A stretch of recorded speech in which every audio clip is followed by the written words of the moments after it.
edificados sobre o fundamento dos apóstolos e profetas, sendo Ele mesmo, Cristo Jesus, a pedra angular.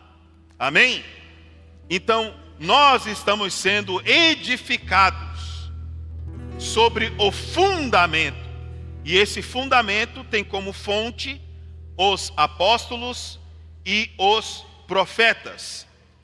E qual é o fundamento dos apóstolos e dos profetas? Cristo Jesus, a pedra angular. Amém, amados? Todas as vezes que alguém subir aqui a este púlpito, precisa ter em mente que uma coisa em especial deve brilhar entre as nossas palavras: Cristo Jesus, a pedra angular. Então esse é o fundamento sobre o qual nós estamos sendo edificados. Cristo Jesus, a pedra angular. E Cristo Jesus, a pedra angular, é fator determinante para conhecermos o plano eterno de Deus. O apóstolo Paulo, em Efésios, capítulo 1, quando ele fala sobre a bênção do Pai, a bênção do Filho e a bênção do Espírito, ele ali descreveu de maneira sucinta o que é a vontade de Deus. Vontade, propósito, desígnio são sinônimos. Quando você fala da vontade de Deus, você está falando do propósito de Deus, do desígnio de Deus. Então o apóstolo Paulo, quando foi desvendar isso para nós, ele registrou em Efésios capítulo 1, versículo 9, as seguintes palavras que estão relacionadas a Cristo: desvendando-nos o mistério da sua vontade, segundo o seu beneplácito que propusera em Cristo, de fazer convergir nele, na dispensação da plenitude dos tempos, todas as coisas, tanto as do céu como as da terra. Então é Cristo quem desvenda o mistério de Deus. Em outras palavras, é Cristo quem desvenda o plano de Deus. É Cristo quem manifesta a vontade de Deus. Quando o evangelista Mateus registrou o capítulo 16 do seu evangelho, ele deixou evidente isso. Mateus, capítulo 16, dois grandes mistérios são revelados neste capítulo, nessa porção das Escrituras. Então, o capítulo 16, versículo 16 diz assim, esse versículo 16 é uma resposta a uma pergunta que o Senhor fez aos discípulos, aos apóstolos. O que vocês dizem a meu respeito? Então Pedro disse, respondendo Simão Pedro disse, tu és o Cristo, o Filho do Deus vivo. Então aqui nós vemos uma declaração inédita acerca do que é Jesus, ou de quem é Jesus. Jesus é quem? Ele é o Cristo, o Filho do Deus vivo. Talvez porque você e eu já vivamos a vida da igreja há anos, isso aqui não tem muito impacto hoje. Mas, irmãos, para aqueles interlocutores do Senhor Jesus, isso aqui foi uma declaração impactante. Porque até então, o tão esperado Messias estava ali diante deles. A palavra Cristo significa o ungido em grego. E Messias é o esperado, é o Cristo do Novo Testamento. É aquele que viria para pôr fim aos pecados. Era o Cordeiro de Deus que tiraria o pecado do mundo. Era o homem cujas palavras colocariam em ordem este universo. que traria consigo a esperança, não só para Israel, mas para toda a humanidade. Então estava diante deles alguém indescritível. Cristo, tu és o Cristo, o Filho do Deus vivo. E daí o Senhor faz uma nota para essa declaração de Pedro. Então Jesus lhe afirmou: bem-aventurado és, Simão Barjonas, porque não foi carne e sangue que tu revelaram, mas meu Pai que está nos céus. Ora, se foi o Pai quem revelou para Pedro, se essa declaração é fruto de uma revelação, é sinal de que antes disso havia um mistério. E esse mistério estava velado, estava encoberto. E se estava encoberto, alguém tira a coberta, descoberta, desvenda, revela. Graças ao Senhor. O Deus Pai revelou para Pedro o seu mistério. Então o mistério do Pai é o Filho. Então quanto mais conhecemos Cristo, mais conhecemos o Pai. Mais o Pai é revelado para nós. Mais o Pai é desvendado para nós. Na linguagem de João,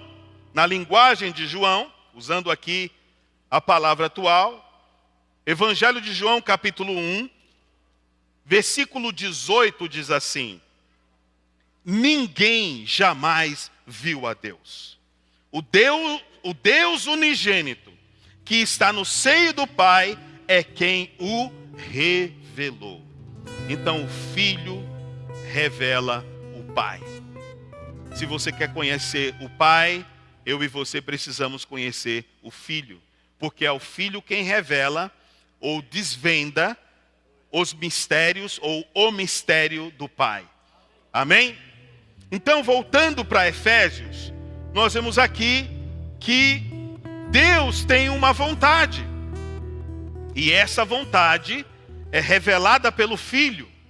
Então, por isso que uma das atribuições do Filho, no capítulo 1, versículos 9 e 10 de Efésios, é desvendar o mistério da vontade de Deus, segundo o seu beneplácito, que é o bom prazer, que propusera em Cristo, de fazer convergir nele, na dispensação da plenitude dos tempos, todas as coisas, tanto as do céu como as da terra.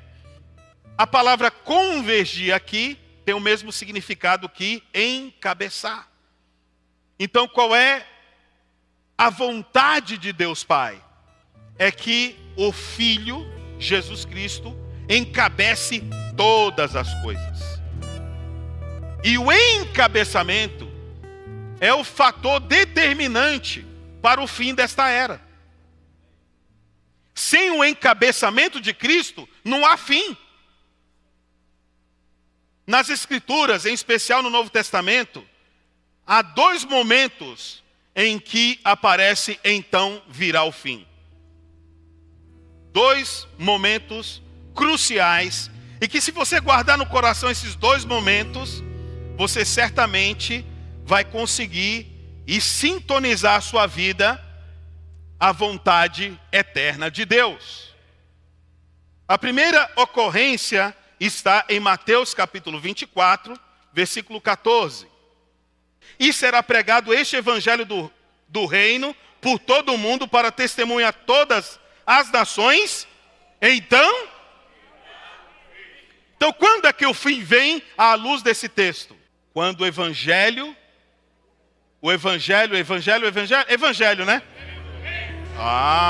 O evangelho do reino for pregado a todas as nações, então virá o fim. Então, quem provoca a vinda do fim são os que pregam o evangelho do reino. Se eu e você resolvermos não pregar o evangelho do reino, esse tempo que nos foi dado para o cumprimento da vontade de Deus não se findará, para que a eternidade futura, a gente fala futura porque a gente não tem palavras para definir o que é a eternidade de maneira técnica. Então, de um lado, nós temos a eternidade passada, que é um tempo que nós não conseguimos mensurar e que nós não sabemos o início dele, sem princípio. E temos uma eternidade futura, que é um tempo que nós não sabemos também mensurar e que não tem fim. E no meio dessas duas eternidades, podemos dizer assim, está o tempo criado por Deus para que a sua vontade seja realizada. Para que o fim, onde marca o reinício da eternidade, possa vir. Então, o que provoca isso? É a pregação do evangelho do reino. E a segunda ocorrência de então virá o fim está em 1 Coríntios capítulo 15, versículo 24 a 28. Amém? E vamos destacar o versículo 24. Todos preparados? Muito bem.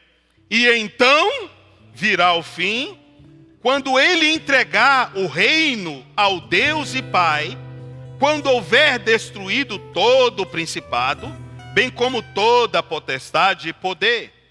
Porque convém que ele reine, até que haja posto todos os inimigos debaixo dos pés. Olha aqui, o pronome ele, aqui é Cristo. Então Cristo tem a incumbência de pôr os inimigos, todos os inimigos debaixo dos pés do Pai. Amém? Então Cristo tem essa atribuição, tem essa comissão. E ele reina, pondo os inimigos debaixo dos pés, versículo 25. O último inimigo a ser destruído é a morte, porque todas as coisas sujeitou debaixo dos pés. E quando diz que todas as coisas lhe estão sujeitas, certamente exclui aquele que tudo lhe subordinou, que é Cristo.